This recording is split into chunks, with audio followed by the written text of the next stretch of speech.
Le Maroc est déterminé à poursuivre son combat pour instaurer une solidarité climatique. Une solidarité en faveur des pays vulnérables et les plus démunis.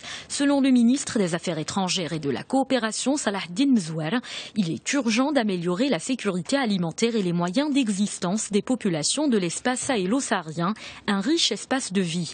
Salahdine Mzouar a également rappelé le grand engagement du Royaume. Rabat compte devenir à l'horizon 2030 l'un des principaux fournisseurs d'énergie renouvelable en Afrique et dans le bassin méditerranéen. Le Maroc appelle tous les pays du monde à concrétiser leurs engagements. Il faut aller aujourd'hui vers du concret. Et le concret, c'est de commencer à opérationnaliser. Naturellement, la COP21 doit sortir avec des engagements, avec un cadre juridique global, équilibré, dans lequel il y a des engagements. Et au-delà, il faut passer maintenant à l'action. C'est l'action qui va rendre crédible toute la dynamique et cette prise de conscience qui existe aujourd'hui, la présence de plus de 150 chefs d'État et de gouvernement est en soi un message d'engagement.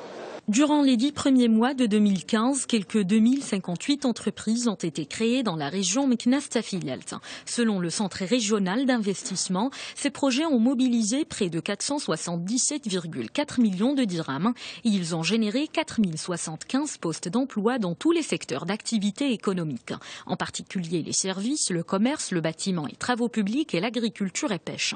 Par nature juridique, les personnes morales viennent en première position, suivies des sociétés à responsabilité limitée, viennent après les personnes physiques et les sociétés anonymes, précise le Centre régional d'investissement. Le Maroc attire de plus en plus de touristes. Le nombre de Brésiliens qui ont visité le Royaume en 2014 a atteint 22 000. Le Maroc compte porter ce chiffre à 27 000 à fin 2015 pour atteindre 100 000 à l'horizon 2019. L'Office national marocain du tourisme a de quoi se réjouir. Le nombre de touristes brésiliens a connu une hausse de 15% au mois d'août. L'ONMT compte lancer une campagne de communication spécifique à la demande du marché brésilien pour un produit touristique culturel. Washington durcit le programme d'exemption de visa pour 38 pays alliés et pour cause les menaces terroristes. Les États-Unis vont élargir le champ du questionnaire rempli par les visiteurs dispensés de visa. Le pays attend également de ses alliés une coopération et un partage de renseignements plus importants. Objectif, intercepter les combattants étrangers revenant de zones de conflit. En 2013, environ 20 millions de voyageurs sont entrés sans visa aux États-Unis selon le ministère de la Sécurité intérieure. La seule formalité est de remplir le formulaire biographique en ligne ESTA. La réciprocité est requise. Les Américains peuvent également se rendre dans les autres pays sans visa. Une lueur d'espoir pour les chercheurs d'emploi dans l'Union européenne. Le taux de chômage a atteint le mois dernier son niveau le plus bas depuis 2009, 9,3% contre 10,1% en octobre 2014.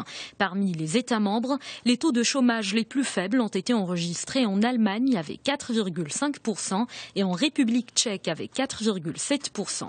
Quant aux niveaux les plus élevés, ils ont été enregistrés en Grèce, là où 24,6% de la population chôme, puis en Espagne avec un taux de 21,6%. L'essor du yuan prendra du temps et restera suspendu aux réformes financières de Pékin. Si le Fonds monétaire international a accordé au yuan un statut de monnaie de réserve, les répercussions immédiates ne seraient pas spectaculaires. En revanche, la décision du FMI encourage les grandes banques centrales à diversifier davantage leurs réserves de change au profit de la monnaie chinoise, notamment sous forme d'obligations publiques. Une trentaine ont déjà conclu des accords d'échange de devises avec la Chine.